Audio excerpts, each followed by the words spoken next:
On Father's Day, my wife and her daughter gave me a mug that said, "World's biggest disappointment." They all laughed. I smiled, said, "Thanks," and cleaned the dishes. That night, I packed my bags. 2 weeks later, my wife posted, "Please, if anyone knows where he is, tell him we just want him home." Look, I'm not the kind of guy who wakes up on Father's Day expecting a parade or anything. But maybe, just maybe, I thought I'd get something better than becoming the punchline to a joke I didn't even know was being written. But that's exactly what happened. And honestly, I should have seen it coming from a mile away. It was one of those perfect June mornings where the sun's streaming through the kitchen windows like it's auditioning for a Folders commercial. And I'm shuffling down the hallway in my ratty plaid pajama pants, thinking maybe, just maybe, today would be different. Maybe today I'd actually feel like part of this family instead of the guy who pays the mortgage and occasionally gets acknowledged when the lawn needs mowing or the garbage disposal starts making that demon possession sound again. The kitchen was already buzzing when I walked in. My wife Lydia was there with her signature coffee mug, the one that says, "But first, coffee."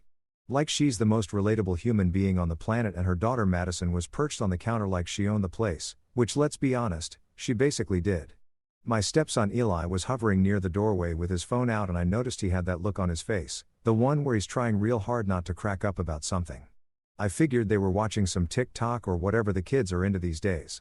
Probably something involving someone falling off a skateboard or a cat knocking stuff off a table. You know, normal internet stuff. "Happy Father's Day." Lydia practically sang it. Her voice hitting that octave that women use when they're either genuinely excited or about to tell you they backed the car into the mailbox again.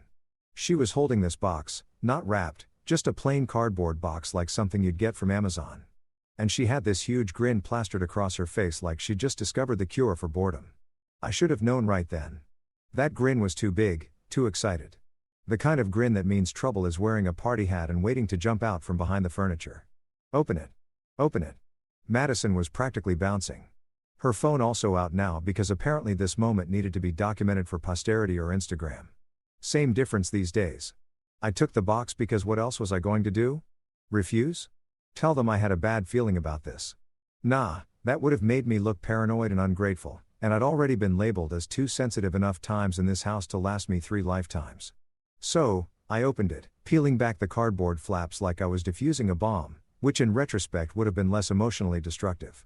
Inside, nestled in some tissue paper like it was precious cargo, was a mug, just a plain white ceramic mug. For a split second, I thought maybe it would say something normal, something that wouldn't make me want to crawl into said mug and disappear. World's best stepdad would have been fine. Dad would have been great. Hell, even world's okayest father figure would have gotten a genuine laugh out of me. But no, what it said in big, bold, impossible to ignore letters was world's biggest disappointment. I stood there holding this mug like it was evidence in a murder trial. My own emotional murder specifically. And I waited for the punchline. You know the part where someone says, "Just kidding. Here's your real gift." But that moment never came. Instead, what came was laughter. Not just giggles or chuckles, but full-on doubled over can't breathe laughter. Lydia was wiping tears from her eyes. Madison was slapping the counter. Eli, to his credit, looked slightly uncomfortable, but he was still filming, still capturing every second of my public humiliation for whatever group chat or social media platform they decided was worthy of witnessing my degradation. "Oh my God, your face." Lydia managed to gasp between laughs. "I told you he'd be shocked. It's hilarious, right?" Madison added like she was waiting for me to confirm that yes, this was indeed the pinnacle of comedy and I should be grateful to be roasted alive on Father's Day of all days. I felt my face doing that thing where it tries to decide between crying and rage-quitting life. But instead, it settled on something worse, a smile, a big fake my face might actually crack from the effort smile because that's what I did in this house. I smiled. I went along with it. I was the good sport, the guy who could take a joke, the human punching bag who always came back for more because, hey, at least they were paying attention to me, right? "Thanks," I said, and I even managed to throw in a little laugh that sounded like someone was strangling a whoopee cushion. I've always wanted my self-esteem in ceramic form. Really, this is perfect. I'll cherish it forever. That made them laugh even harder because of course it did. Nothing funnier than a guy making jokes about his own roasting, right? It's like when you laugh at yourself, it gives everyone else permission to laugh twice as hard. It's this weird psychological loophole that basically means you're doing their job for them. Lydia came over and patted my shoulder like I was a golden retriever who just learned a new trick. "See, I knew you'd get it." You always have such a good sense of humor about things. Yeah, a good sense of humor. That's what we're calling it now. Not slowly dying inside while maintaining a socially acceptable facade. Not swallowing anger and humiliation like their daily vitamins. Nope. Just a good sense of humor. That's me. Jack Harris, comedian extraordinaire. Laughing at jokes where he's the punchline and the setup and the entire goddamn premise. I set the mug down on the counter carefully because wouldn't want to break it. That would be rude. And notice there was breakfast already laid out. Pancakes, bacon, eggs, the whole 9 yards. Except none of it was for me. They'd already eaten. The dishes were piled in the sink, crusty with syrup and egg residue, and I could see the empty orange juice carton sitting on the counter like a tombstone for my expectations. "Oh, we already ate," Lydia said, following my gaze. "We thought you'd sleep in longer, but hey, feel free to make yourself something. Feel free like it was a privilege. Like I should be grateful for the opportunity to cook my own Father's Day breakfast after being presented with a mug that basically screamed, 'You suck.' In ceramic form." "No problem," I said, still smiling, still playing the role I'd been cast in without auditioning. "I'll just clean these up first." And I did. I stood there at that sink, scrubbing dried pancake batter off plates while they migrated to the living room, their laughter fading into the background hum of the TV. I scrubbed until my hands were pruny and the water ran cold. And I thought about all the Father's Days that had come before this one. The ties I'd gotten that I never wore. The best dad cards that felt hollow because I wasn't really their dad, was I? I was Lydia's husband. Madison and Eli's mom's husband. The guy who signed permission slips and showed up to recital and helped with homework, but never quite made it into the inner circle. But this was different. This wasn't just forgetting or being thoughtless. This was intentional. This was planned. They'd gone to a store or ordered it online, more likely, and they'd specifically chosen a mug that said, "World's biggest disappointment." And they'd thought, "Yeah, this is perfect for Jack. This is exactly how we see him." I dried my hands on the dish towel that said, "Home is where the heart is." Ironic considering my heart was currently being shredded like documents at a scandal-ridden corporation. And I made a decision. Not a dramatic one, not a throw the mug through the window, storm out in a blaze of glory kind of decision, just a quiet one, a simple one. I was done that night. After everyone had gone to bed, after I'd smiled through dinner, after I'd laughed at Madison's story about some guy at school, after I'd said goodnight like everything was normal, I packed a bag. Not everything, just the essentials. 2 shirts, some jeans, underwear, socks, my toolbox from the garage, because a man doesn't go anywhere without his tools. And that last little shred of dignity I'd been hoarding like a dragon guarding treasure. I didn't leave a note. Didn't write some long explanation about feelings or boundaries or emotional abuse wrapped in jokes. What would have been the point? They'd either get it or they wouldn't. And based on the events of the day, I was betting heavily on wouldn't. I just walked out the front door with my duffel bag and my toolbox, got in my car, and drove. No dramatic music, no perfectly timed rain, just me, the hum of the engine, and the growing distance between myself and a house that had stopped feeling like home somewhere between I do and world's biggest disappointment. Because here's the thing nobody tells you about being the joke. Eventually, you realize you don't have to stay for the punchline. You can just leave. Walk out mid-setup. Unsubscribe from the whole damn show. And that's exactly what I did. You know what's funny about leaving? And I mean really leaving, not just threatening to leave while you're standing in the driveway having a meltdown that the neighbors will definitely discuss at their next book club meeting. It's that nobody actually expects you to do it quietly. Everyone's got this script in their head about how these things are supposed to go down. There's supposed to be yelling, door slamming. Maybe someone throws a lamp or drives their car through the garage door. Very Lifetime movie network. Very theatrical. But me, I went full ghost mode. No dramatic monologue about how they'd ruin me. No, you'll regret this when I'm gone. Speech delivered from the doorway while thunder crashes in the background. I didn't even leave a sticky note on the fridge.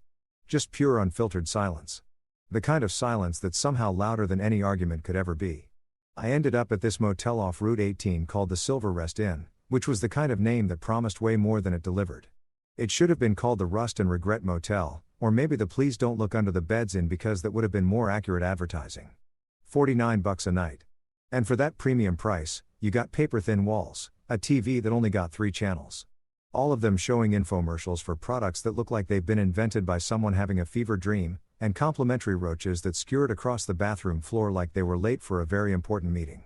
The guy at the front desk didn't even look up when I checked in.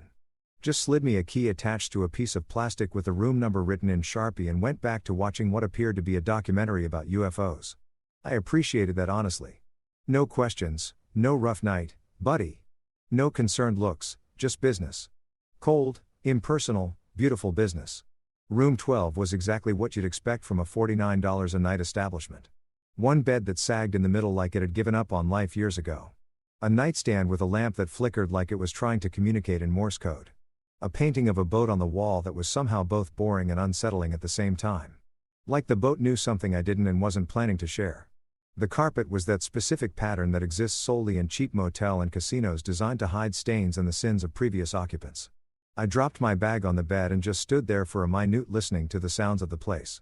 Someone was having an argument 3 doors down. A couple from the sound of it really going at it about whose turn it was to buy groceries. Above me, someone was either moving furniture or practicing their wrestling moves. The ice machine down the hall made this grinding noise every few minutes that sounded like a robot dying slowly. This was my life now. This was what I'd chosen or what had been chosen for me. The line between those two things was getting pretty blurry. I lay down on that sad excuse for a mattress and stared at the popcorn ceiling, counting the stains and wondering about their origin stories. That one probably came from a leak. That one looked like someone had thrown something.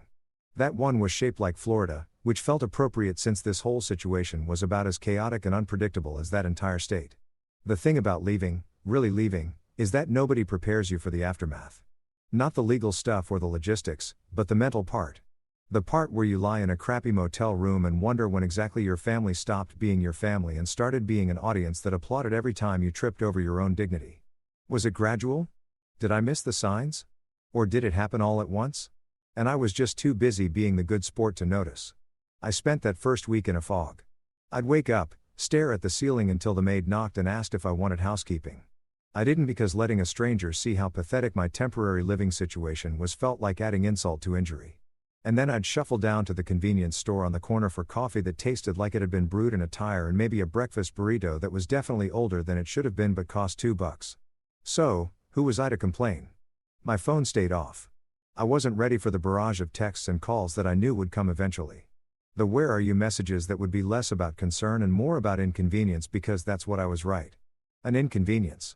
The guy who paid bills and fixed things but had the audacity to have feelings about being publicly humiliated. 2 weeks. That's how long it took. I finally turned my phone on because I needed to check my bank account. Poverty waits for no man's emotional breakdown. And that's when I saw it. 17 missed calls from Lydia, 34 text messages, and then because apparently private communication wasn't dramatic enough, a Facebook post that had been up for 3 days and already had 200 comments. I shouldn't have looked. I knew I shouldn't have looked. It was like knowing there's a horror movie on TV and you shouldn't watch it before bed, but you do it anyway because apparently you hate yourself.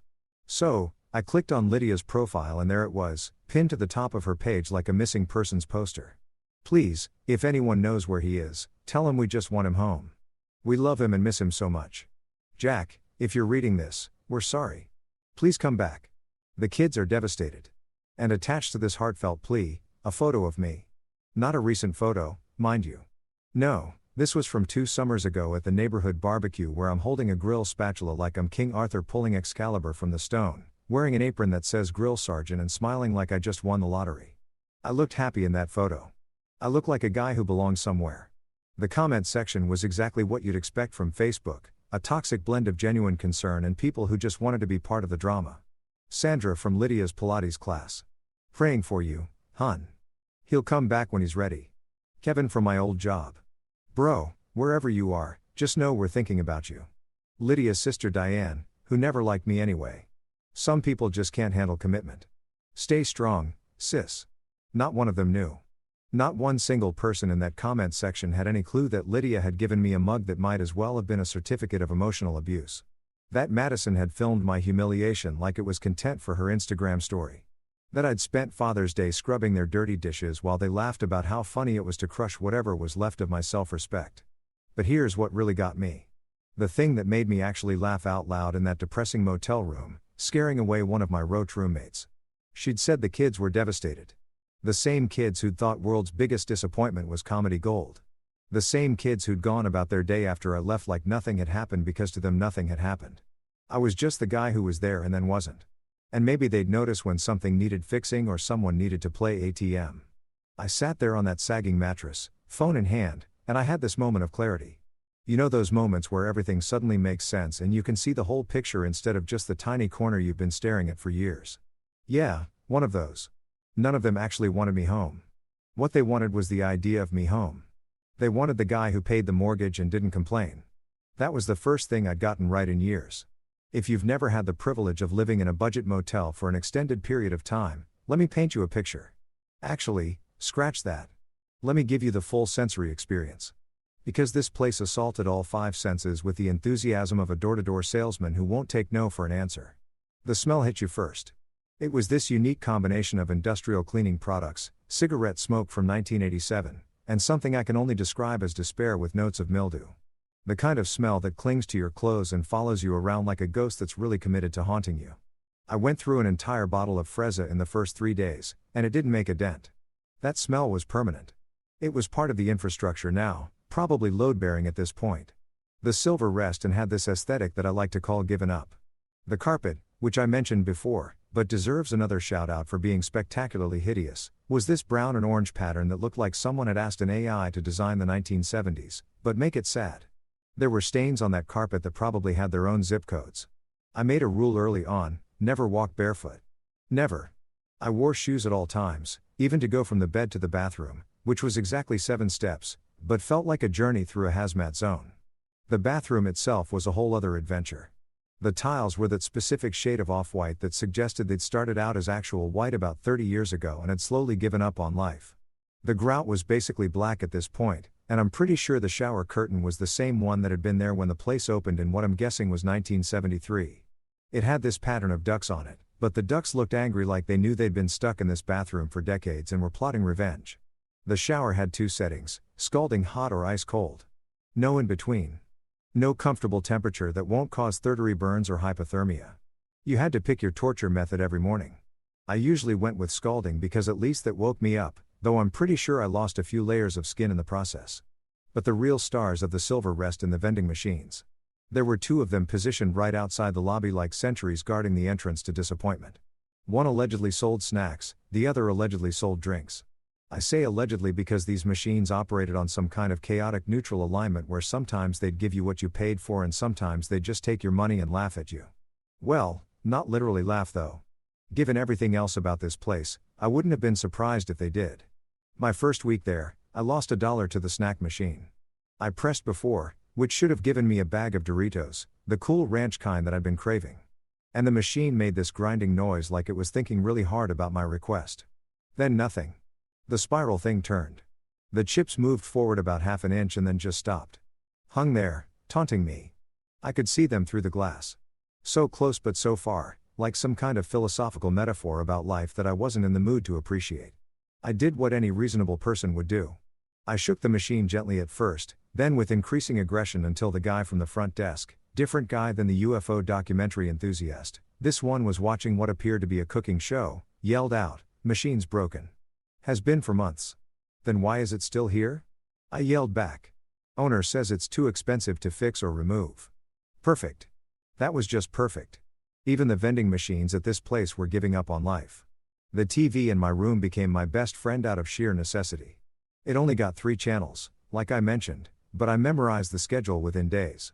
Channel 3 was all infomercials all the time. I learned about knives that could cut through shoes, blenders that could supposedly blend iPads, though why you'd want to blend an iPad was never explained. And something called the pocket hose that looked like it would break the second you looked at it wrong. Channel 7 was local news on repeat. The same stories cycling every 4 hours like some kind of Groundhog Day situation. And Channel 11 was the jackpot. Classic TV shows and movies from the 80s and 90s. I watched Pawn Stars like it was my job. I knew every episode.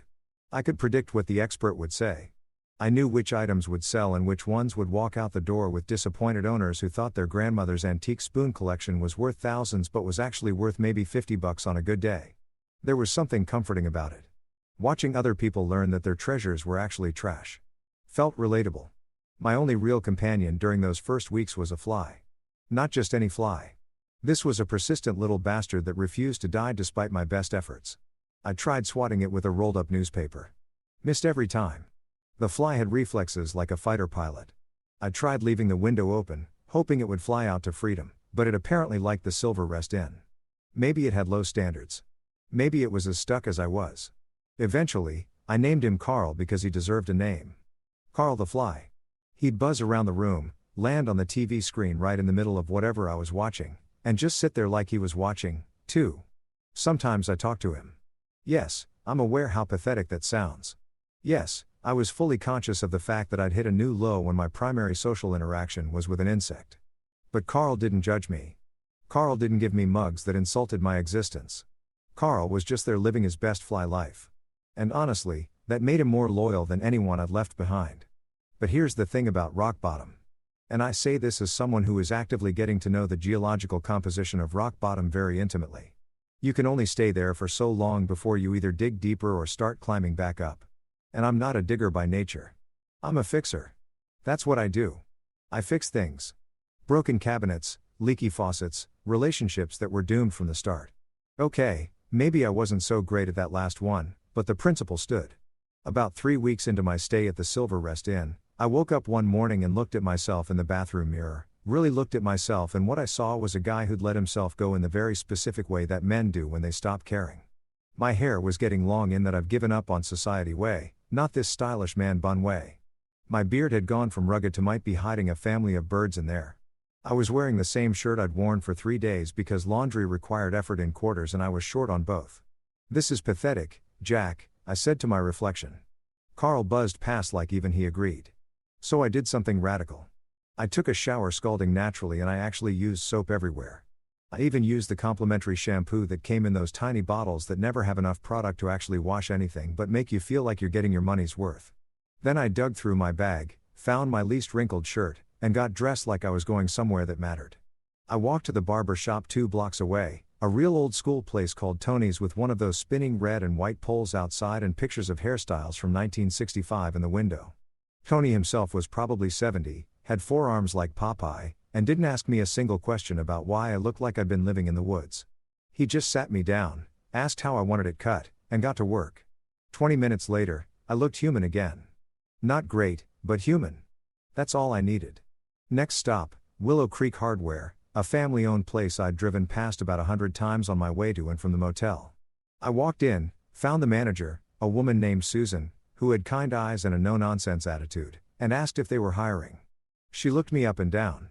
You know tools? I know tools like some people know their family members better actually. She cracked a smile. When can you start? Right now if you want. And just like that, I had a job. Minimum wage plus commission. But it was something. It was purpose. It was a reason to get out of that motel room and interact with humans instead of Carl. The customers at Willow Creek Hardware were exactly what you'd expect from a small-town hardware store. Old men who wanted to tell you their entire life story while shopping for a single bolt. Contractors who knew exactly what they needed and moved like efficiency machines, and confused homeowners who'd started projects way above their skill level and were now desperately trying to fix their mistakes before their spouses found out. I liked them, all of them, because they treated me like a person. They asked my advice. They laughed at my jokes, actual laughs, not the kind of laughter that feels like someone's twisting a knife.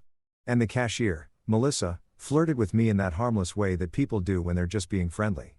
For the first time in longer than I could remember, I felt like I was someone.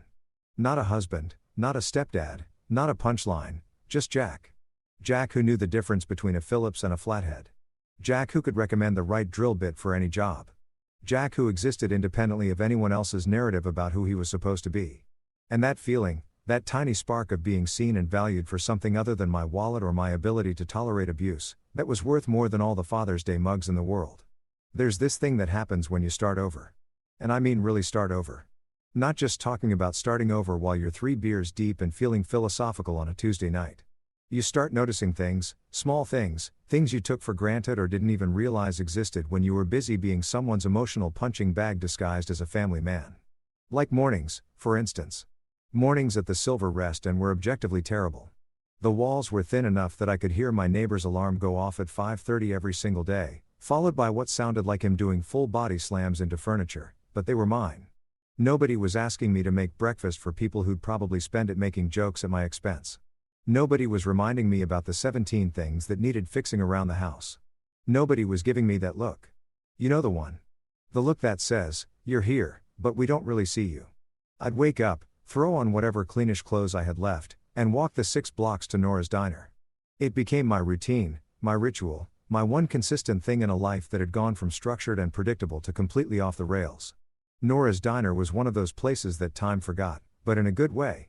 Red vinyl booths with duct tape covering the cracks, black and white checkered floor that had probably been installed during the Eisenhower administration, and a counter with those spinning stools that squeaked every time someone rotated. The whole place smelled like bacon grease and coffee that had been sitting on the burner just a little too long. And it was perfect. The coffee at Nora's tasted like regret if regret was something you could brew at exactly 195 degrees and serve in chipped mugs that didn't have insulting messages on them.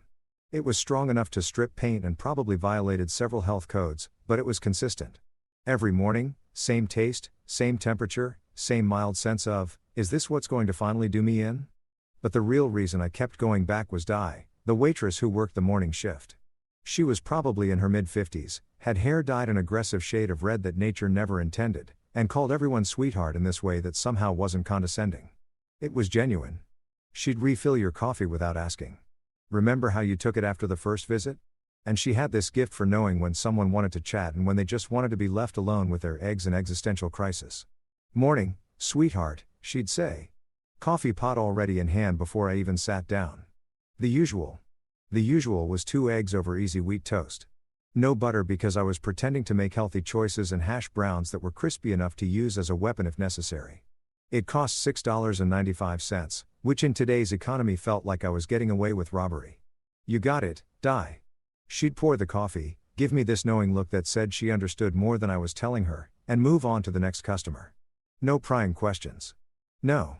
"So, what's your story?" Interrogation, just acceptance. It was refreshing in a way I didn't know I needed.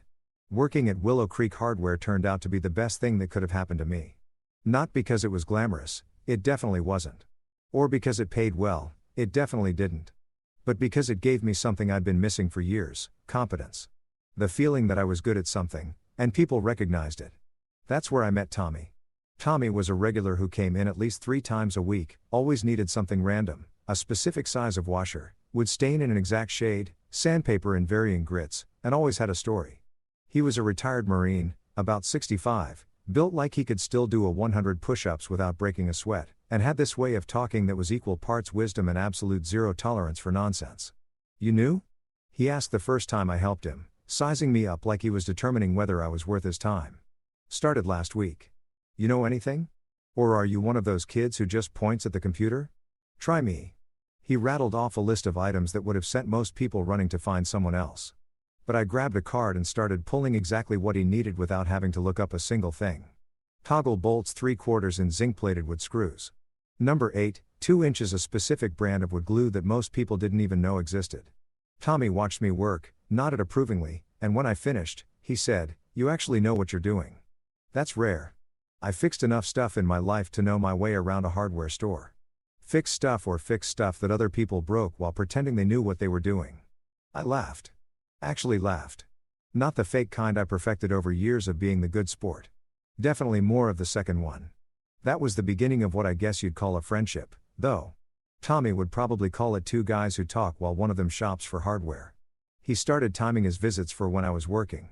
We'd talk about projects, tools, the idiots who came in asking for that thingy that holds the other thingy, and eventually life.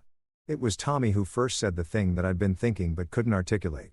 We were in all 7, fasteners and anchors. And he was telling me about his daughter's wedding, how he'd paid for the whole thing, walked her down the aisle, gave a speech that made everyone cry. The works. "Best day of my life," he said, getting to be her dad. I must have made a face because he stopped mid-reach for a box of drywall anchors and looked at me. "What's that look?" "Nothing. Just that sounds nice." But nothing. It's nice. Family stuff is nice." Tommy wasn't having it. He crossed his arms still holding the anchors and gave me that look that Marines probably give recruits when they're about to say something that's going to hurt, but needs to be heard anyway. "Son, I've been coming to this hardware store for 15 years. I've seen a lot of employees come and go. Most of them are kids working summer jobs. Don't know a Phillips from a flathead. Barely look up from their phones. But you're different. You know what you're doing. You're good with people. And you look like someone kicked your dog, ran over your cat, and then came back to apologize. But the apology somehow made it worse. I opened my mouth to protest, but he held up a hand. I'm not asking for your life story, but I'm going to tell you something that took me way too long to learn. People who laugh at you aren't people who love you. They're just people who need an audience. I stood there in all 7, surrounded by fasteners and anchors, which felt deeply symbolic in a way I wasn't ready to unpack. And something in my chest cracked open. Not in a bad way, more like when you've had a knot in your back for years and someone finally hits the exact right spot and it releases. They gave me a mug for Father's Day, I said. And I don't know why I said it. It just came out. It said, "World's biggest disappointment." Tommy didn't laugh, didn't look shocked, just nodded slowly like I'd confirmed something he'd already suspected. And you stuck around after that for a few hours. Then I left. Good. That's good. He grabbed his drywall anchors and started heading toward the checkout. Then he paused, turned back. You know what the thing about disappointment is, Jack? What? It's not a reflection of you. It's a reflection of their expectations. And if their expectations were that you'd just take it, keep smiling, keep being their punching bag, then disappointing them is exactly what you should do, son. If they laughed at you, just remember clowns only entertain because they're miserable, too. Don't be their entertainment anymore. He paid for his stuff and left. And I stood there having what I can only describe as a spiritual awakening in the middle of a hardware store. The thing about rebuilding yourself is that you can't do it alone. I mean, you can try. Lots of people try, but it works better when you've got people in your corner who see you as something other than a project or a problem. Tommy became that person.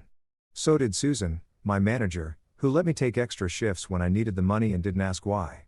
So did Melissa at the register, who snuck me free coffee from the break room and always had a joke ready when the day was dragging.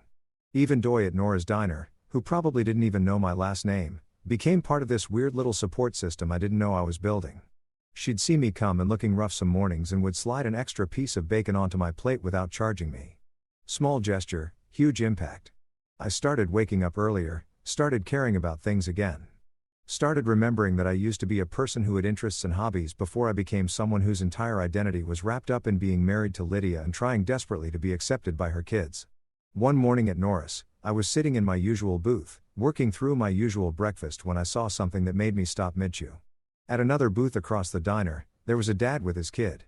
Couldn't have been more than 7 or 8 years old. The kid handed him a card, one of those construction paper things that kids make at school with way too much glitter and drawings that look like abstract art. The dad opened it, read whatever was scrolled inside, and his whole face lit up. Then the kid launched himself across the table for a hug, nearly knocking over their orange juice in the process, and the dad caught him laughing. I watched them, and I felt I don't even know what I felt. It wasn't jealousy exactly. Maybe longing, grief for something I'd never really had. I played that role, showed up to recital, helped with homework, went to parent-teacher conferences, but I'd never gotten that hug, that genuine, unprompted you're my person hug. I didn't cry. Wasn't going to cry in the middle of Nora's Diner over my eggs and existential crisis. But I did add 3 extra sugars to my coffee that morning just so I'd taste something sweet, just so something would feel good, even if it was artificial and probably terrible for me. Progress isn't linear and healing doesn't happen all at once. But somewhere between the hardware store, Tommy's wisdom, extra bacon, and those mornings where I got to just exist without being someone's punchline, I started feeling like maybe, just maybe, I could be okay. Not happy. Not yet. But okay was a start. And okay, I was learning was more than I'd had in a long time. You know that saying about curiosity killing the cat? Well, nobody mentions that curiosity also makes you do incredibly stupid things at 2 o'clock in the morning while you're lying in a motel bed that smells like broken dreams and industrial cleaner. Unable to sleep because your neighbor has apparently decided that 2 a.m. is the perfect time to rearrange every piece of furniture they own. Repeatedly with enthusiasm, I've been doing pretty well, all things considered. I had my routine. I had my job. I had Tommy dropping wisdom bombs in the fasteners aisle and Doy slipping me extra bacon like she was running some kind of breakfast-based support group. I'd kept my phone off for the most part, only turning it on to check my bank account and make sure I hadn't accidentally overdraft buying Carl the Fly a proper funeral after he finally met his end courtesy of the window I'd left open. R.I.P. Carl, you were a real one. But that night, that stupid sleepless night, I made the mistake of turning on my phone and opening Facebook. Not my real account, mind you. I wasn't that dumb. No, I created what the kids call a burner account. Fake name, fake profile picture. I used some stock photo of a golden retriever because who's going to suspect a golden retriever of digital espionage and 0 friends? Just me, my fake dog identity, And my terrible decision-making skills. I typed Lydia's name into the search bar like I was defusing a bomb. Half hoping she'd made her profile private. Half knowing she absolutely hadn't, because Lydia's relationship with social media was like a performance art piece titled, "Look How Perfect My Life Is." Her profile popped up immediately. Of course it did. Public, wide open. Might as well have had a neon sign that said, "Come watch me curate my existence." The cover photo was new. Her and the kids at some beach. Everyone in white linen like they were auditioning for a tourism commercial. Everyone looked happy. Everyone looked perfect. Everyone looked like they definitely hadn't emotionally destroyed someone and driven him to live in a motel where the ice machine sounded like it was dying. I scrolled through her recent posts and it was exactly what you'd expect. Inspirational quotes about strength and resilience overlaid on pictures of sunsets. Selfies with captions like "just vibing, sparkles and coffee and confidence, hot beverage, flexed biceps" that had racked up hundreds of likes from people who probably didn't know her well enough to realize that her confidence was built on a foundation of making other people feel small. There were brunch photos because of course there were brunch photos. Is it even a midlife crisis if you're not documenting your avocado toast? With hashtags like #Strong'emStickTogether and #healing and #livingmybestlife. The comments were full of her friends hyping her up. "You go, girl. Looking amazing. Proud of you for staying strong." Strong. That word kept coming up like she was the survivor here. Like she was the one who'd been through something traumatic and was bravely soldiering on. Not the woman who'd orchestrated my humiliation and then acted surprised when I had the audacity to remove myself from the situation. I kept scrolling, falling deeper into this rabbit hole of manufactured happiness. And that's when I noticed something weird. Actually, not weird, alarming, suspicious. The kind of thing that makes you sit up in bed and squint at your phone like maybe you're seeing it wrong. There were no pictures of Madison. None. Lydia's Instagram, because of course I checked that too. I was already in full stalker mode. Used to be basically a Madison fan page. Madison at soccer practice. Madison at debate club. Madison with her friends. Madison's honor roll certificate. Madison breathing. Every major life event. Every minor achievement. Every single moment of that girl's existence had been documented and hashtagged and posted for the world to see. But now nothing. Not for the past month and a half. The last post featuring Madison was from early June, right before Father's Day, actually, and it was some generic "so proud of my girl" caption with a picture from her junior year award ceremony. After that, radio silence. Just Lydia. Lydia at brunch. Lydia with her wine night girls. Lydia looking pensively out windows like she was in a music video about overcoming adversity. But no Madison. Eli showed up occasionally in the background of photos, usually on his phone, looking like he'd rather be anywhere else, which honestly relatable. But Madison, it was like she'd been scrubbed from the record, like Lydia had gone through and edited her out of the narrative. Now, I'm not a detective. My investigative skills peaked at finding the TV remote when it's wedged between couch cushions. But even I knew this meant something. This meant something was off because Lydia didn't just stop posting about her golden child for no reason. Madison was her pride and joy, her greatest accomplishment, the living proof that she was an amazing mother who'd raised an exceptional human being. So, where was she? I spent the next 2 hours. Yes, 2 full hours. I'm not proud of it, going through Lydia's friends list, clicking on profiles, looking for any mention of Madison. Most of them had private profiles, which was incredibly frustrating, but a few were public, and I found fragments. Clues, digital breadcrumbs. Lydia's sister Diane had posted something cryptic 3 weeks ago. Sometimes the hardest part of parenting is letting them learn lessons the hard way. Praying for peace in our family, folded hands with a bunch of comments from people asking if everything was okay, which Diane never answered. Her friend Sandra from Pilates. The same Sandra who'd commented praying for you huning husband post had shared an article about when your teen makes choices you don't agree with no caption, but Lydia had commented "read hard and so needed this today." And then there was the smoking gun buried in a comment thread on one of Lydia's brunch photos from 2 weeks ago. Someone named Jennifer didn't recognize her. Probably a work friend had written, "Glad you're taking time for yourself. You deserve it after everything with them. Call me if you need to talk." Everything with M. M as in Madison. Everything with Madison. What the hell did that mean? What had happened? Had she run away, gotten into trouble? Joined a cult, started a punk band? The possibilities were endless. And my caffeine and curiosity-fueled brain was running through all of them at warp speed. I sat there in that motel room. The glow of my phone screamed the only light, and I felt this weird mix of emotions. Concern, definitely, because whatever had happened, Madison was still technically my stepdaughter. And despite the whole world's biggest disappointment mug incident, I didn't wish bad things on her. Curiosity, obviously, because I'm human and humans are nosy creatures who can't resist a mystery. But also, and I'm not proud of this, a little bit of satisfaction. Not satisfaction that something bad might have happened to Madison. I'm not a monster. But satisfaction that maybe, just maybe, Lydia's perfect little world wasn't quite as perfect as she was presenting it online. That maybe the woman who'd spent years making me feel inadequate was dealing with her own inadequacies. That maybe karma was real and it had an Instagram account. I know. That makes me sound petty and vindictive. And maybe I was being petty and vindictive. But you try being emotionally demolished by your family and then watching them play happy on social media while pretending you never existed. See how zen and enlightened you feel about it. I clicked on Madison's profile next because I'd already given up on having any dignity. Her last post was from 2 months ago. A selfie with some caption about summer plans and freedom. The comments were typical teenager stuff. Friends hyping her up, some emojis, nothing that screamed family crisis imminent. But she hadn't posted since. And for an 18-year-old who used to post at least once a day, that was weird. That was very weird. I thought about messaging her. Actually typed out a message. Hey, just checking in. Hope you're doing okay. But I deleted it before sending because what was I going to say? Hi, I'm your mom's ex-husband who left without saying goodbye and is now internet stalking you from a fake dog account at 2 o'clock in the morning. Just wanted to see if you're alive. Yeah, that would go over great. Instead, I bookmarked Lydia's profile and told myself I'd check it periodically. Not every day. That would be obsessive, just occasionally, to make sure everyone was alive and not doing anything that required calling the authorities. Totally normal, totally healthy behavior. The sun was starting to come up by the time I finally put my phone down. My neighbor had stopped moving furniture around, probably exhausted from whatever the hell they'd been doing for the past 4 hours. Carl's successor, I'd named him Carl Jr., was buzzing around the lamp, and I could hear the highway starting to pick up with morning traffic. I had work in 3 hours.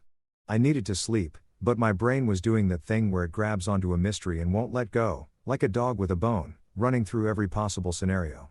Maybe Madison had gotten in trouble at school. Maybe she'd gotten pregnant, though. God, I hope not. That would be a nightmare. Maybe she'd just decided she was tired of being Lydia's performing monkey and had asked for some privacy. Maybe she'd gone to stay with her biological father, though Lydia never talked about him, which usually meant the situation there was complicated. Or maybe, and this was the thought that kept circling back, maybe Madison had realized what I'd realized, that living in that house, being part of that family dynamic, was slowly killing whatever authentic self you had. Maybe she'd left, too. The irony wouldn't be lost on Lydia if that was the case. Spend years curating this image of the perfect blended family. Give your husband a mug that says he's a disappointment. Watch him leave, then have your daughter follow suit. It would be like a Greek tragedy if Greek tragedies were set in suburban America and involved social media. I finally fell asleep around 6:30, still holding my phone, still wondering. And when I woke up 2 hours later for work, groggy and unrest, the first thing I did was check Lydia's Facebook again. New post, picture of her morning coffee with the caption, "New day, new blessings. Grateful for growth and change, seedling son." 43 likes already. 0 mentions of where her daughter was. And just like that, I realized something. Lydia's life on social media was a fairy tale. Carefully edited, strategically posted, designed to make everyone believe in the happily ever after. But I'd lived in that story. I knew what happened behind the scenes when the camera was off. And fairy tales, I was learning, were just pretty lies we told ourselves to avoid dealing with the truth. Guilt is a funny thing. Not haha funny. More like wake up in a cold sweat at 3 o'clock in the morning wondering if you're actually a terrible person funny. The kind of funny that isn't funny at all and makes you question every decision you've ever made while staring at a water stain on the ceiling that looks disturbingly like a judge's gavel. I'd been gone for almost 2 months. 2 months of living at the Silver Rest Inn, which I'd somehow managed to make feel almost livable. I'd bought an air freshener that made the place smell like mountain fresh instead of despair and mildew. And I'd finally won the war against the roaches by leaving out strategic traps like I was some kind of extermination general. 2 months of working at Willow Creek Hardware, building up a modest savings account that was mine and mine alone. 2 months of actually feeling like a person instead of a punchline. But in all that time, through all those small victories and moments of, hey, maybe I'm not completely broken, there was this one thing nagging at me like a splinter you can't quite reach. One person I'd left behind who didn't deserve it. Eli, my stepson. The quiet one. The kid who'd filmed my Father's Day humiliation, but had at least looked uncomfortable about it. The one who never really joined in on the jokes. Never piled on when Lydia and Madison were on a roll. He just existed in the background like a stagehand in a play he never auditioned for. I'd been so focused on getting away from Lydia and Madison. So wrapped up in my own pain and the need to escape that I'd never stopped to think about how it would affect him. And that's the thing about being the bigger person or trying to be anyway. You eventually have to face the fact that your pain doesn't exist in a vacuum. It splashes. It spreads. It hits people who were just standing nearby. Eli wasn't the one who'd hurt me. Sure, he'd been there. He'd held the camera, but I knew him well enough to know he'd probably been told it was just a harmless prank. That I'd think it was funny, that it was all in good fun. And when you're 16 and your mom is telling you something, you tend to believe her, even when your gut is saying something else entirely. So, one night, after a particularly long shift at the hardware store, where I'd helped this elderly woman find the exact right screws to fix her late husband's birdhouse, and she'd gotten teary-eyed and thanked me like I'd saved her life. I went back to my motel room and did something I hadn't done in years. I wrote a letter, an actual physical pen and paper letter. Not a text, not an email, not a Facebook message from my fake golden retriever account. A real letter because some things deserve the weight of ink on paper. The permanence of words you can hold in your hands. I sat at the tiny desk in my room, right next to the window where Carl Jr. liked to hang out with a pad of paper I'd bought from the dollar store and a pen I'd stolen from the hardware store. Sorry, Susan. And I started writing. The first draft was terrible, too angry, too much about me and not enough about him. I crumpled it up and threw it at the trash can, missed by about 3 feet, and started again. The second draft was too casual, like I was writing to a buddy instead of a kid I'd helped raise for 3 years. Crumpled, tossed, missed again. My hand-eye coordination really suffered during my time in that motel. The third draft felt right. Or at least as right as this kind of thing could feel. Hey bud, it started because that's what I'd always called him. Not son. That felt presumptuous, like I was trying to replace someone I'd never even met. Just bud. Simple. Honest. I'm okay. I know you're probably wondering where I went. Or maybe you're not. I don't really know what your mom told you about all this, but I wanted you to hear it from me. So here it is. I didn't leave because of you. I need you to know that whatever happened, whatever you've heard, this wasn't about you. Sometimes adults need to step away to find their peace. That sounds like something you'd read on a motivational poster with a picture of a sunset. And I know it's kind of vague and probably frustrating to hear, but the truth is complicated. And you're smart enough to know that life isn't as simple as good guys and bad guys. I'm not going to badmouth your mom. That's not what this is about. But I also can't pretend that everything was okay when it wasn't. I stayed as long as I could, tried as hard as I could, and eventually I had to choose between being there and being okay. I chose being okay. I hope someday you understand that. You're a good kid, Eli. Quiet, but good. You've got this way of seeing things that most people miss because they're too busy talking. Don't lose that. The world needs more people who pay attention. If you ever want to talk about anything, about nothing, about this whole mess, or just about life in general, I'm around. I'm staying in Willow Creek, working at the hardware store on Main Street. But more than that, I'll be at the Willow Creek Library on Saturday at 3:00 p.m. just sitting there probably reading something boring about home improvement or how to fix things that are actually unfixable. If you show up, great. If you don't, I understand. No pressure, no expectations, just an open door if you want to walk through it. Take care of yourself, bud. And remember, you're not responsible for other people's happiness. Not mine, not your mom's, not your sister's, just your own. Jack. I read it over about 15 times, changing a word here and there, second-guessing every sentence. Was it too much, not enough? Would he even get it, or would Lydia intercept it and throw it away? Would he think I was pathetic for reaching out?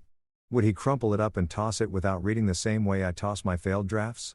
But eventually, I had to just commit. I folded the letter, put it in an envelope I'd also bought from the dollar store, white, plain, nothing fancy, and wrote his name on the front. Just L, not his last name, not the full address on the front because I was going to hand-deliver this thing. Well, not hand-deliver directly. I wasn't ready for a face-to-face confrontation with Lydia at the front door, but I knew Eli's schedule. Kid was a creature of habit, just like me.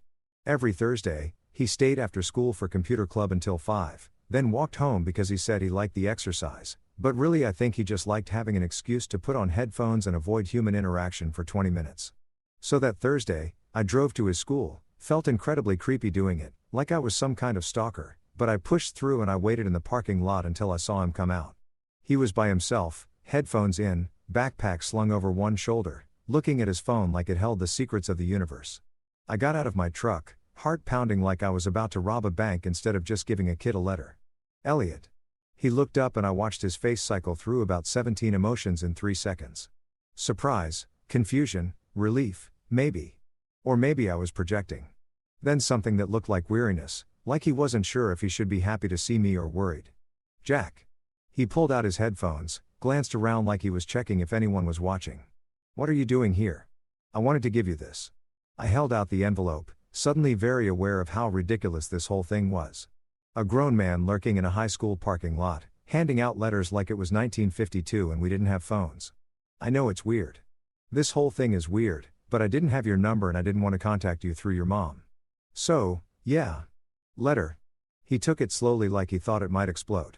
Is everything okay? Are you okay? I'm fine.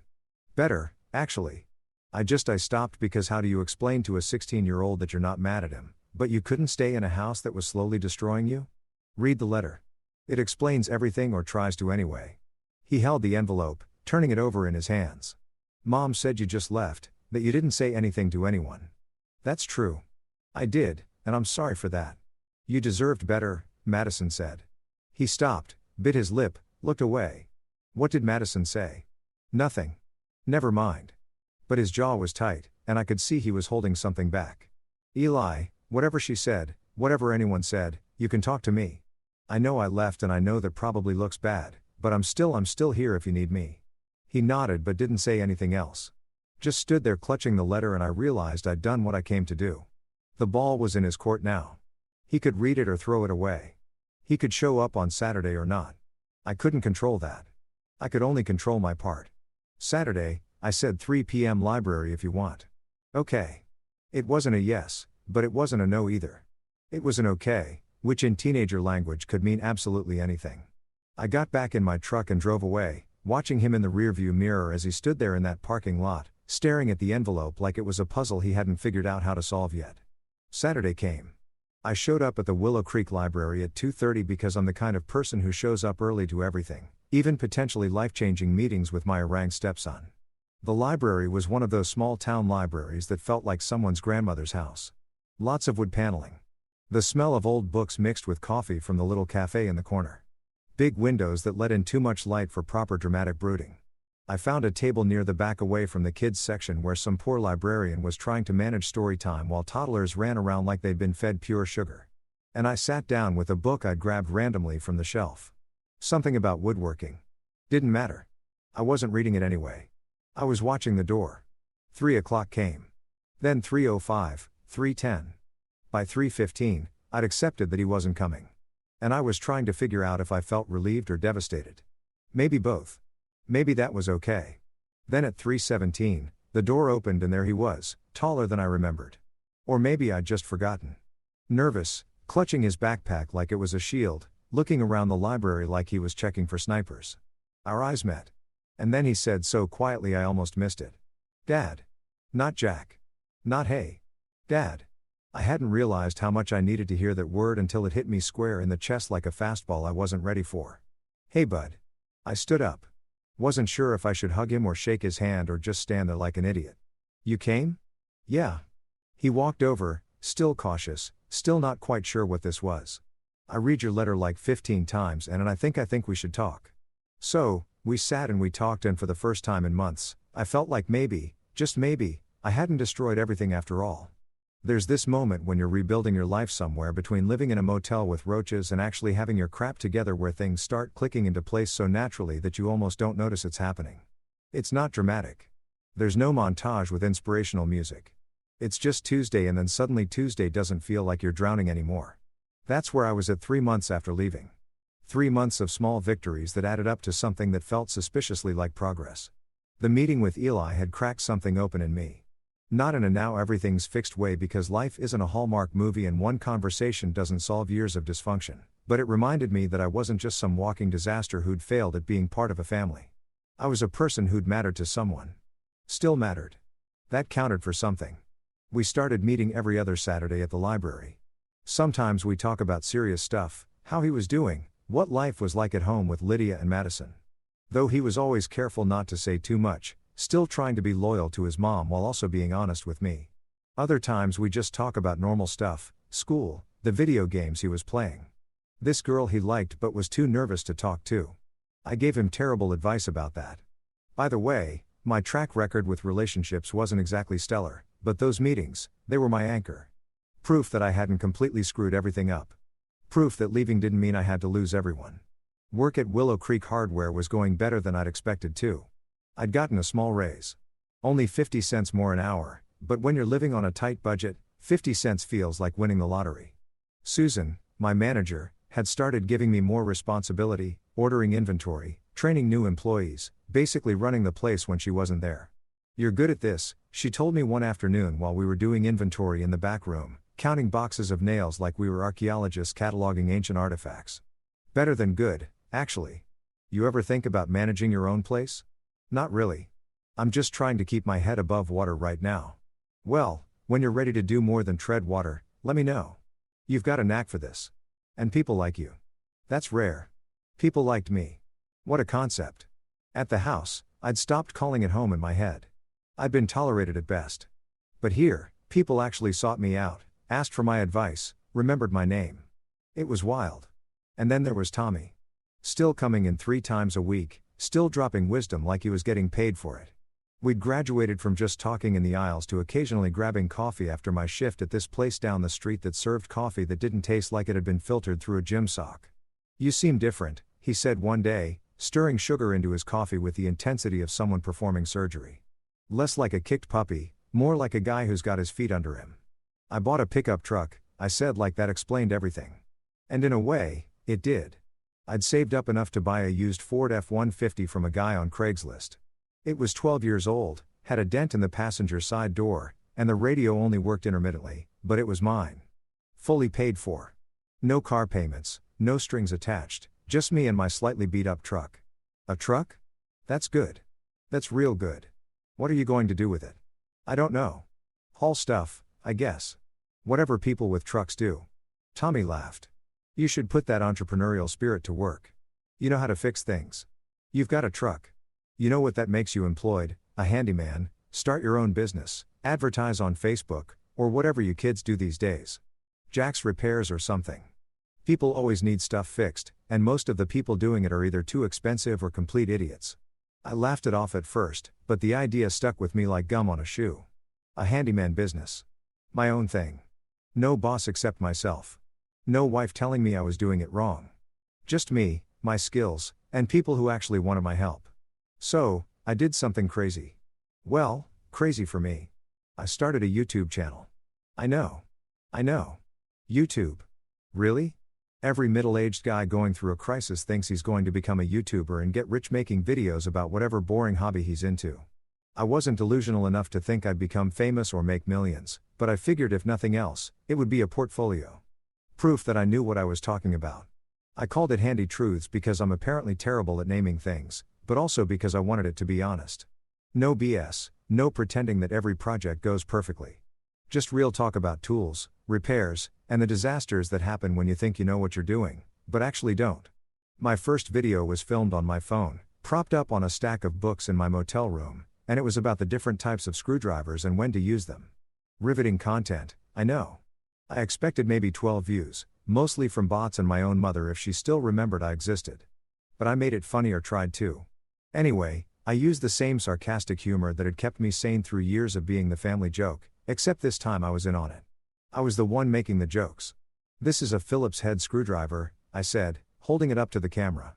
Named after Henry Phillips, who invented it in the 1930s and probably never imagined that 90 years later a guy living in a motel would be explaining it to strangers on the internet. If you want a drill that'll die faster than your enthusiasm for marriage, don't buy this one. I posted it at midnight on a Tuesday because I was too nervous to post it during normal hours when people might actually see it. Then I turned off my phone and tried to sleep. Already regretting everything. The next morning I checked. 53 views, 12 likes, 3 comments. This is actually helpful. Thanks. Subscribed. More please. Finally, someone who doesn't talk like a robot. Keep it up, dude. I made another video, then another reviews of tools I'd used at work. Tutorials on basic home repairs. A particularly unhinged rant about why people needed to stop using duct tape for everything. Because duct tape is not a universal solution, Karen, despite what your Pinterest board says. That one went viral. Well, viral by my standards. 20,000 views in a week. Comments pouring in from people who either thought I was hilarious or were deeply offended that I'd insulted their duct tape usage. Either way, they were watching. Companies started emailing me. Small ones at first. Brands I'd never heard of asking if I'd review their products. They'd send me free stuff and I'd make a video about whether it was worth buying. I was honest, sometimes brutally so, and people seemed to appreciate that. In a world full of influencers who'd say anything was amazing if someone paid them enough, I was the guy who'd tell you if something sucked. This drill costs $49 and claims it can handle any job around the house. That's a lie. I used it to hang 3 pictures and it started smoking. Not metaphorically smoking like it was cool and impressive. Actually smoking like it was about to catch fire and burn down my motel room. 0 stars. Don't buy this. The views kept climbing.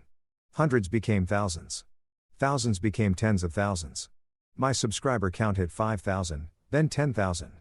Companies I'd actually heard of started reaching out. Sponsorship offers. Not enough to quit my day job, but enough to move out of the Silver Rest Inn and into an actual apartment. Not a nice apartment. Let's not get crazy here, but a 1-bedroom place above a pizza shop in downtown Willow Creek that smelled like pepperoni and possibilities. It had a real kitchen, a bathroom where the tiles were actually white, a bedroom that didn't come with complimentary roaches. I signed the lease, and felt like I just bought a mansion. Tommy helped me move, which was easy because I barely had anything. My 2 shirts had become 6 shirts. I bought a real bed frame instead of just a mattress on the floor. Got a desk for editing videos. A bookshelf that was mostly empty, but made me feel like an adult who had their life together. Look at you, Tommy said, surveying my new place with approval. From motel to apartment, from walking disaster to minor internet celebrity. What's next? Writing a book about your journey. Let's not get ahead of ourselves. I'm serious, Jack. You've done something here. You took a garbage situation and turned it into something. Most people just stay in the garbage and complain. You climbed out. I wanted to argue with him to say it wasn't that impressive that I was still figuring things out and probably 1 bad month away from being back in a motel. But standing there in my new apartment, small and smelling like pizza. But mine, I couldn't because he was right. I had done something. I wasn't just surviving anymore. I was actually living. The YouTube channel kept growing. I posted twice a week, every week, and people kept watching. The money started trickling in. Ad revenue, sponsorships, affiliate links. It wasn't quit your day job money yet, but it was pay your rent and eat something besides ramen money. It was freedom money. For the first time since I'd walked out of that house with a duffel bag and my dignity in tatters, I felt like I wasn't running away from something. I was running towards something, building something, becoming someone who wasn't defined by being Lydia's husband or Madison's stepdad or the guy from the disappointing mug. I was just Jack Harris. Guy who knew too much about hardware. Guy who made videos that people actually wanted to watch. Guy who'd been knocked down but got back up and dusted himself off and said, "Okay, what's next?"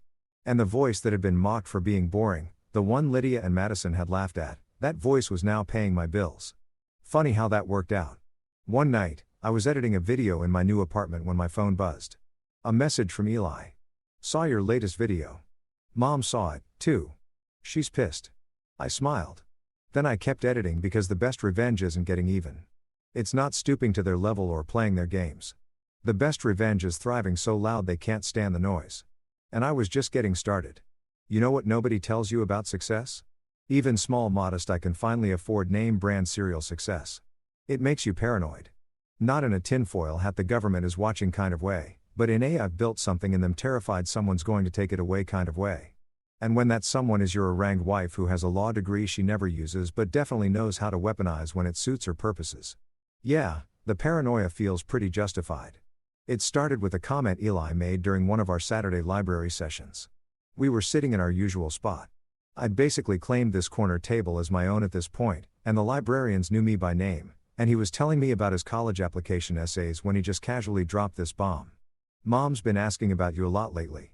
I looked up from the coffee I brought from Nora's diner. Du had started giving me a to-go cup when she saw me heading toward the library. Bless her heart. Asking what? Just where you're living, what you're doing, if you have a job. He shifted uncomfortably, picking at a loose thread on his backpack. She's been weird about it. Like more interested than she should be, you know. How interested are we talking? Mildly curious, interested, or consulting with lawyers? Interested? I don't know. Maybe somewhere in the middle. She saw one of your YouTube videos.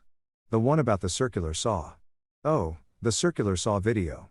That one had done particularly well, almost 50,000 views. I'd reviewed 3 different models, roasted 2 of them mercilessly, and the third one I'd actually recommended. The recommended one sales had apparently spiked after my video, and the company had sent me a thank you email along with a check that made me genuinely excited about a piece of paper. And what did she say about it?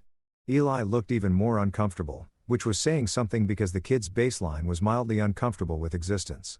She said, it's interesting that you have money for video equipment, but apparently didn't have money for the family. There it was, the narrative. I could see it forming like storm clouds on the horizon. Jack, the deadbeat, who abandoned his family and is now living it up, making YouTube videos while his poor wife struggles to keep things together. Never mind that the video equipment was my iPhone propped on a stack of books. Never mind that every dollar I'd made I'd earned myself after leaving. Never mind that I'd paid every bill, every mortgage payment, every single expense for that family right up until the day I left. But facts didn't matter when someone was building a story. And Lydia was excellent at building stories. Eli, I need you to be honest with me. Do you think your mom is going to try to come after me for money? He didn't answer immediately, which was answer enough. I don't know. Maybe she's been talking to Aunt Diane a lot.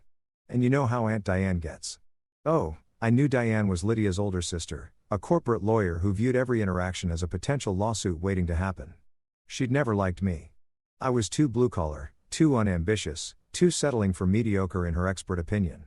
The fact that her own marriage had imploded spectacularly 3 years ago didn't seem to factor into her relationship advice at all. I drove home that day with my mind racing. I'd been so focused on building something, on moving forward, that I hadn't thought about protecting what I was building. And that was stupid. That was incredibly, monumentally stupid. So, I did what any reasonable person who's mildly paranoid and has trust issues would do. I called an accountant. Not just any accountant, my buddy Rick from high school. We'd lost touch over the years, but reconnected randomly when he came into the hardware store looking for some specific type of bolt for a project and recognized me.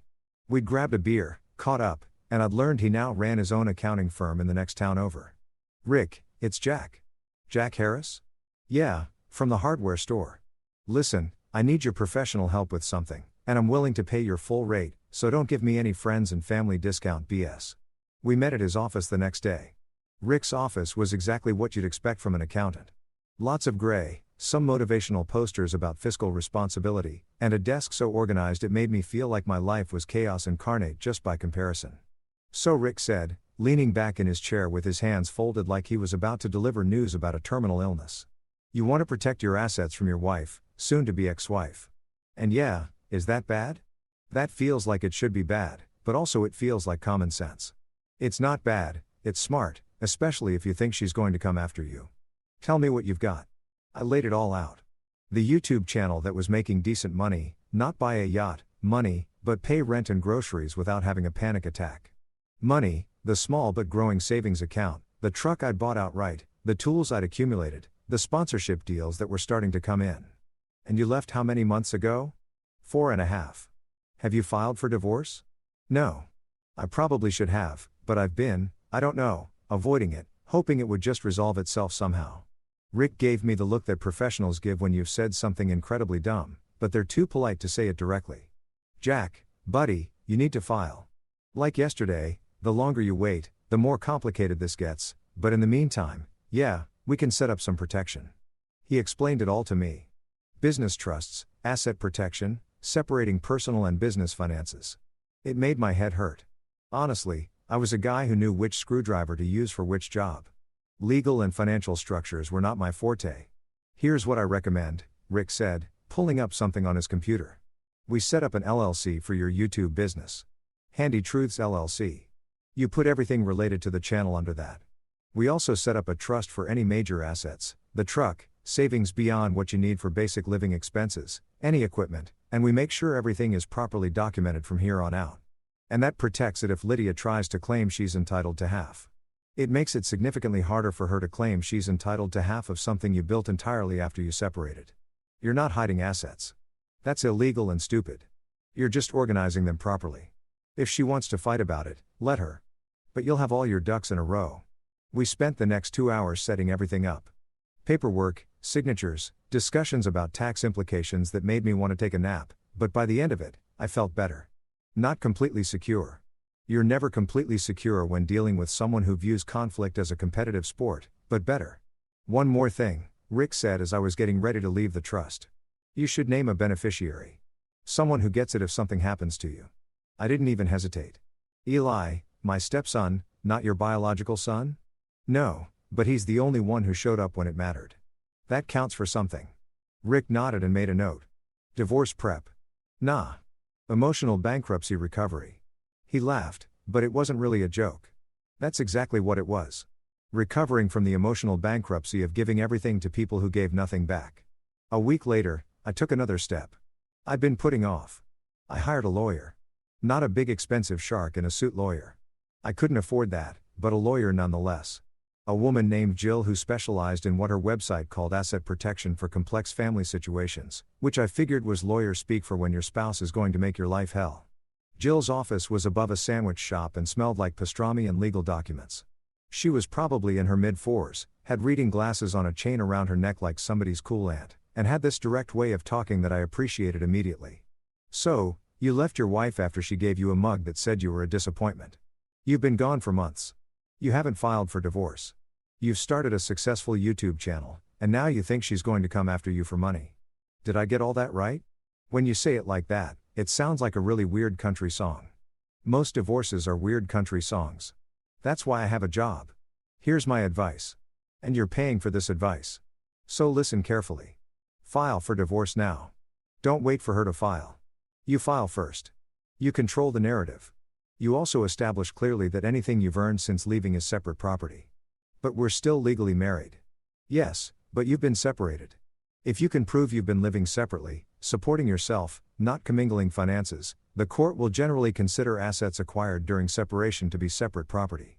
Generally, nothing's guaranteed, but you've got a better shot if you're proactive. And what if she fights it? Jill smiled, and it was the kind of smile that suggested she'd seen some stuff in her career, some really messy stuff. Then she fights it. But here's the thing about people who try to take what isn't theirs. They usually show their ass in the process. Courts don't like spite. They don't like greed disguised as fairness. If she comes after you for assets you earned after leaving, assets you built from nothing while living in a motel, most judges are going to see through that. So, what do? You document everything. Every dollar you earn, where it comes from, where it goes, every video you make, every sponsorship deal, every expense, you keep it all separate from anything joint. You don't give her ammunition. And most importantly, she leaned forward, glasses sliding down her nose. You thrive. You succeed so loudly, so obviously, so undeniably that when people look at the situation, they don't see a man who abandoned his family. They see a man who left a toxic situation and built something better. I like Jill. I liked her a lot. Sometimes the best revenge, she continued, is thriving so loud they can't stand the noise. And from what you've told me, you're already doing that. Keep doing it. Just do it with proper legal protection. I left her office feeling something I hadn't felt in a long time. Prepared, not scared, not reactive, prepared. I had an accountant, a lawyer, a plan. I had documentation and structures and all the boring adult stuff that nobody tells you matters until it suddenly matters a lot. That night, I sat in my apartment above the pizza shop editing my latest video. A comparison of different types of wood stain that was somehow getting decent views. And I thought about how far I'd come. For months ago, I was sleeping on a sagging mattress in a roach-infested motel, wondering if I'd made the biggest mistake of my life. Now, I had an apartment, a business, a plan, a lawyer who understood that sometimes leaving isn't giving up, it's survival. An accountant who made sure I wasn't going to lose everything I'd built. And most importantly, I had something they couldn't take away from me. Proof that I wasn't the disappointment they'd labeled me as. I was just disappointed in them. And I was done letting that define me.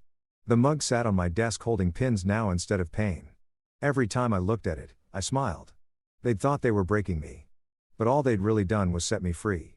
And now I was making damn sure nobody could cage me again. Social media is a beautiful thing when you want to keep tabs on people without actually talking to them. It's like having a window into someone's life, except they're deliberately staging everything in that window to make you think their life is perfect. And if you're petty enough, Which, let's be honest, I absolutely was. You can use that window to figure out exactly when to make your grand reappearance. That's how I found out about Madison's graduation party. I was scrolling through Facebook on my fake golden retriever account. Yes, I still had it.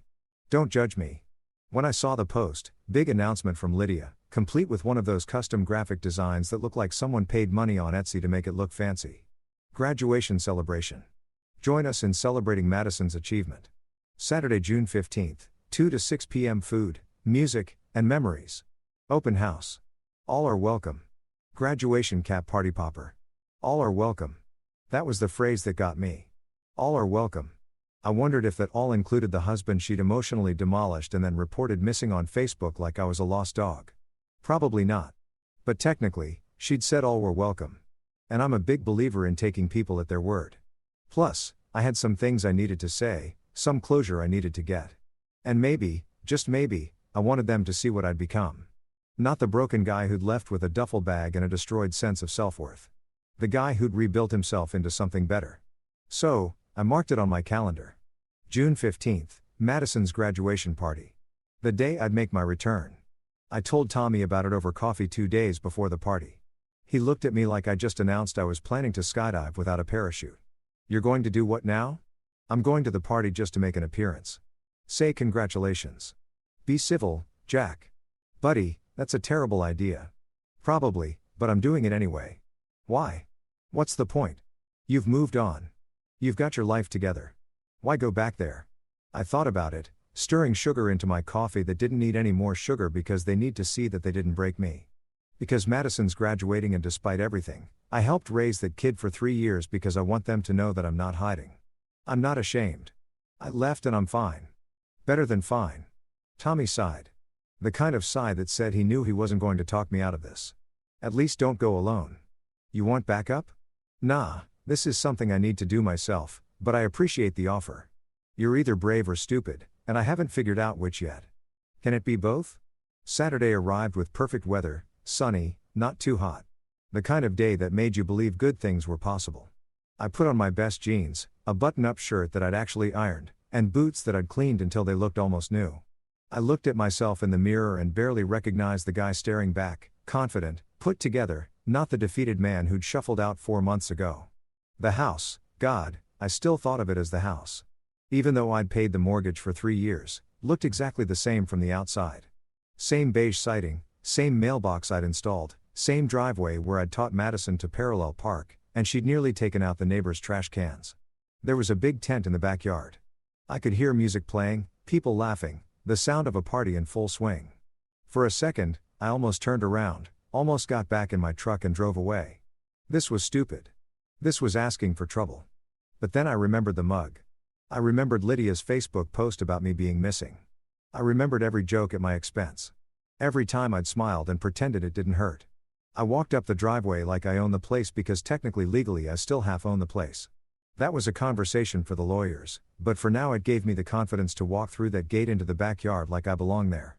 The party stopped. Not immediately, not dramatically, but like someone had slowly turned down the volume on everything. Conversations faltered mid-sentence. Someone dropped a plastic cup. The music kept playing. Some pop song I didn't recognize. But suddenly it felt too loud.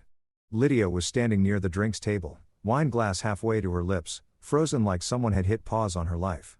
Her face went through this incredible journey of emotions. Surprise, confusion, anger, panic, and finally landing on something that looked like she'd just bitten into a lemon. Madison was by the cake table wearing a blue dress and a graduation cap that said done in glitter letters. She went pale, actually pale, like she'd seen a ghost, which I guess in a way she had. But Eli was sitting at one of those rented tables with some friends. And when he saw me, his whole face lit up. He stood, started walking toward me, and that was all the confirmation I needed that I'd made the right choice. Jack. Lydia's voice cut through the awkward silence like a knife through butter. What are you doing here? I smiled. Calm. Easy. Like I just stopped by to borrow a cup of sugar. Just dropping by to say congratulations. It is an open house, right? All are welcome. I could see her brain working trying to figure out how to handle this. She couldn't make a scene. Not in front of all these people. Not at Madison's party. But she also clearly wanted me gone. You can't just show up here. Actually, I can, I said, still smiling. I'm still legally owner of this property, and you did post that all were welcome. But don't worry, I'm not staying long. Eli reached me then, and he didn't hesitate. Just wrapped me in a hug right there in front of everyone. I'm glad you came. Me, too, bud. I turned to Madison, who was still standing by the cake like a deer in headlights. I walked over, pulled a small wrapped box from my pocket. I prepared this because I'm not a complete monster and held it out to her. Congratulations on graduating. I know things are complicated, but I did help raise you for 3 years. That has to count for something. She took the box slowly like she thought it might explode. What is it? Open it. She unwrapped it carefully while everyone watched. Inside was a small compact mirror. Nothing fancy, just a simple mirror in a nice case. What's this for? I looked her right in the eyes. For self-reflection. Try it sometime. You might learn something. The crowd, and there was definitely a crowd now. Everyone had stopped pretending they weren't watching. Made this collective gasp sound. That thing you hear in movies when someone says something shocking. Lydia's face went from pale to red. How dare you? How dare I? What? Show up and give your daughter a graduation gift? Be civil. Exist. I turned to face her fully now, and I wasn't smiling anymore. You posted on Facebook that I was missing. You told everyone I'd abandoned my family. But the truth is, I left because staying was slowly killing me. And the fact that you never once considered that maybe, just maybe, giving someone a mug that says they're a disappointment on Father's Day might be hurtful, that says everything about why I left. It was a joke. Jokes are supposed to be funny, Lydia. That was just cruel dressed up as humor. People were pulling out phones now. Of course they were. This was going to be all over social media by tonight. Part of me should have cared, but honestly, I was done caring what people thought. I didn't come here to cause a scene, I said, my voice calmer now. I came to say congratulations to Madison, to show Eli that I'm still here for him, and to prove to myself that I'm not afraid of you anymore. Mission accomplished. I started walking toward the gate, and then I stopped, turned back one more time. Oh, and Lydia, you might want to check with your lawyer before you try to come after me for any money. Mine says you don't have a case, but feel free to try. I've got time and documentation, do you? The silence I left behind was louder than any argument could have been. I got in my truck, drove away, and smiled the entire way home. The fallout from the party was swift and honestly kind of beautiful in its chaos. By Sunday morning, my phone was blowing up. Eli had texted me. That was the most savage thing I've ever seen in real life. Mom's been pacing around the house all night. Tommy called to ask if I'd completely lost my mind or finally found it, which I thought was a pretty fair question. And then there were the messages from random numbers, people from the party apparently who'd gotten my contact info somehow and wanted to tell me they'd always thought Lydia was fake. And good for you for standing up for yourself. But the best part, the absolute cherry on top of this ridiculous Sunday, I decided to do what I do best. Turned my life into content. That Sunday night, I sat down at my desk, set up my phone camera, and recorded what would become my most viewed video ever. Hey everyone, Jack here from Handy Truths. Today, we're not talking about tools or home repairs. Today, we're talking about something that broke me more than any busted pipe or stripped screw ever could. Today, we're talking about the day my family gave me a mug for Father's Day that said, "World's biggest disappointment." I told the whole story, not vindicatively. I didn't name names, didn't show faces, just told it honestly. The mug, the laughter, the leaving, the months of rebuilding, the journey from broken to better. And at the end, I held up the mug itself. This mug sits on my desk now. It holds my pens, not my pain. Because here's what I learned. When people label you as a disappointment, they're really telling you about their expectations, not your worth.